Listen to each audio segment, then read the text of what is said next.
Estamos de volta e hoje falando sobre o panorama atual do setor metal mecânico aqui no Rio Grande do Sul e também da análise feita por alunas do curso de Ciências Econômicas da Unicinos. Professor, no bloco anterior a gente estava comentando da China como uma grande concorrente aí para a indústria. A gente pode dizer que hoje a indústria está passando por um momento bastante crítico, assim, de uma maneira geral? Sim, eu acredito que sim. Além não só da China, mas você tem os países avançados que têm um nível tecnológico muito superior do que nós produzimos, com um nível de produtividade, inclusive, superior. Então, se você compara a eficiência da produção brasileira em relação a esses países, ela é está muito abaixo. Então, quais seriam os fatores que, na verdade, que levaria a isso também? Logicamente, é a questão tecnológica em si, mas aí nós passamos um período com uma valorização cambial muito forte, né? E isso acabou, de certa maneira, prejudicando um pouco, pelo menos de curto prazo, a indústria. Mas, particularmente, eu acredito que o problema está muito mais relacionado internamente, quer dizer, o nosso tema de casa, é porque o que acontece? Você tem a indústria instalada no Rio Grande do Sul, ela está muito distante da produção da matéria-prima. Então, você tem um custo logístico interno muito elevado. Então, você tem que trazer a matéria-prima do centro do país e a maior parte da produção que a gente gera aqui no Rio Grande do Sul retorna ao centro do país. Então, você se compara, digamos assim, mesmo a competitividade entre os estados brasileiros, o Rio Grande do Sul acaba perdendo nesse aspecto. Pela localização geográfica. Também a gente vê, muitas vezes, a questão logística influenciada até pelas próprias condições das nossas estradas, né? Que são problemas que em outros locais, outros países, por exemplo, não é tão... É exatamente o ponto seguinte que eu queria tocar. Na verdade, é assim, se a gente comparar, tem um estudo que o Banco Mundial faz ele analisa vários critérios da facilidade que um país tem em fazer comércio internacional. Então, ele coloca, por exemplo, que o custo brasileiro de transportar um container até o porto para exportar, ele é comparável praticamente com os países africanos, ou seja, o custo nosso é em torno de $1.800. Aí, se você pega a Polônia, são $800. E já pega a Angola, também está na faixa de $1.800 a $2.000. Então, você vê que, na verdade, nós temos um custo interno muito elevado, que isso acaba refletindo fortemente na competitividade do país. Vários fatores de custo que acabam... Exatamente, até pela questão do incentivo do próprio governo. Quer dizer, a gente tem estados aí que, de repente, tem essa isenção em certos impostos, que talvez aqui não tenha. Isso também influencia, professor? Sim, com certeza, evidentemente. Aí depende da política específica do próprio estado. Se você tem isenção de CMS... No caso do nosso estado, como é que isso é hoje? Na verdade... Existem essas facilidades, enfim, até para atrair as empresas e a gente conseguir fazer com que essa produção ela seja mais elevada ou até que essa matéria-prima ela comece a vir propriamente dito para cá e esse produto comece a ser produzido, né, da maneira completa, digamos assim? Na verdade, como você não tem como trazer a matéria-prima para cá, porque não tem como você minério de ferro, né? Você tem que transformar isso em aço, aquelas bobinas de aço, e aí você traz o aço para cá. Então, não tem como você trazer empresa. Tem uma empresa específica, que é a Siderúrgica rio-grandense, que produz isso, mas não é suficiente para atender a demanda do Estado. Tanto que eu conheço algumas empresas, por exemplo, em Caxias do Sul, em que o porte ou a escala é muito pequena, então elas não conseguem comprar diretamente das usinas brasileiras. Então, elas têm dificuldade nesse sentido, porque as usinas acabam ou exportando ou vendendo em grande escala para grandes empresas. Então, as empresas, em particular nesse setor, encontram essa dificuldade também. A Kelly quer comentar também, Kelly?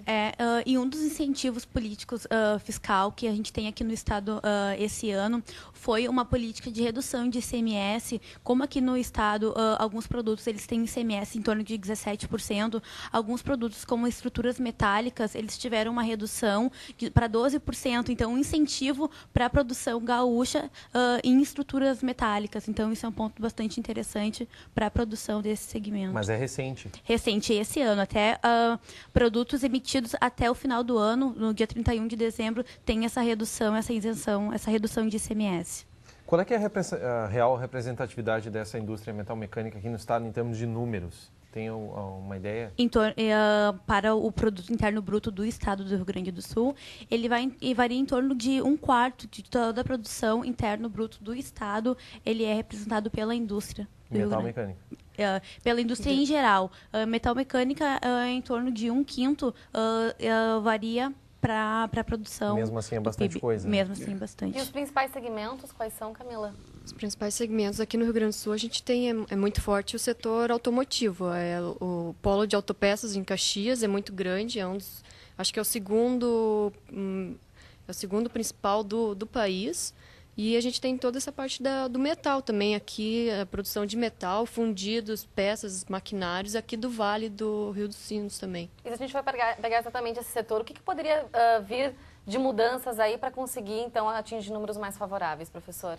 Eu acho que aí você teria que ter várias políticas, na verdade, na questão da educação, evidentemente, e passar pela qualificação profissional dos trabalhadores, dar mais horas de aula a esses profissionais, tá certo? Ter mais cursos técnicos, né? E aí, assim como comentou, né, na reportagem também. Então, esse ponto da educação é o principal. Mas alguma coisa mais a curto prazo? Existe essa possibilidade?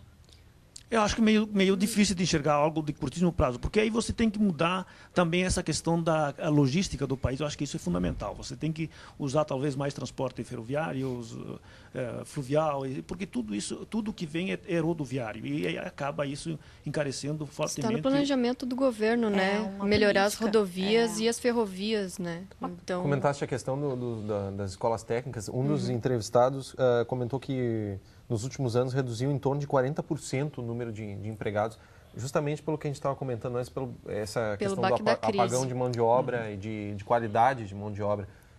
Esse realmente seria um gargalo desse. Com certeza. Na realidade, esse desemprego ele ocorreu logo após a crise financeira que ocorreu em 2008. Houve uma queda bastante acentuada. O objetivo era enxugar custos, né? Isso, no início, no primeiro semestre de 2009.